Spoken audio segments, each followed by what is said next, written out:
Good morning, everybody. It is September 3rd of 2010, and this is your latest Hurricane Tracker video update. As you can see on the latest satellite imagery, Hurricane Earl is now moving to the north-northeast, which is good news. It's going to put the storm further away from the mid-Atlantic coastline today. But if you live along the mid-Atlantic coastline from southeast Virginia through coastal Maryland and Delaware, New Jersey, Long Island, do expect some on and off rain bands to be coming your way today and some tropical storm force winds. And as we get into later tonight, Hurricane Earl is going to be passing very close to Nantucket Island, Cape Cod, and the greater Boston area. And in fact, the Hurricane Center has your area under hurricane warning and do anticipate definitely very strong wind gusts above 70 miles an hour tonight as the storm passes nearby. And if we look at the current wind field of Hurricane Earl, it is pretty large. Hurricane winds extend out about 70 miles from the center. Tropical storm force winds extend out about 210 miles from the center.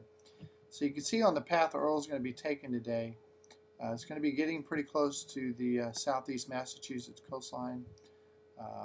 So definitely be prepared for some pretty bad weather overnight tonight.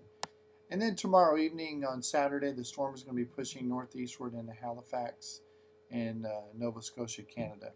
So also, if you live up in that region of Canada, be ready for some rough weather tomorrow night. Even though the storm is still is weak in a weakening phase, you can still see some pretty gusty winds and heavy rains tomorrow.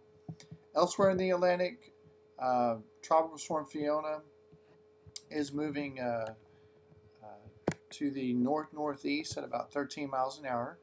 Maximum sustained winds are only 45 miles an hour. It does look like Fiona is going to cross Bermuda, but we're not expecting much in the way of impacts, just some heavy rains and just a little bit of wind from the storm, not very much.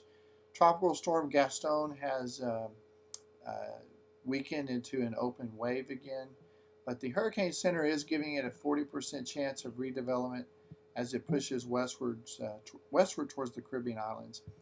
And out behind that tropical disturbance, there is another one that has just come off of Africa, and Hurricane Center is giving that one about a 20% chance of development. So as I've said before, we're heading into the peak of hurricane season. It's just a few days away, so we do expect activity to increase out here in the Atlantic. And even close to the United States and the Gulf of Mexico and the Caribbean, this is the time of year to really watch for storms to be quickly popping up. But we just wanted to give everybody a video update since Earl is going to be having some impacts on the East Coast today.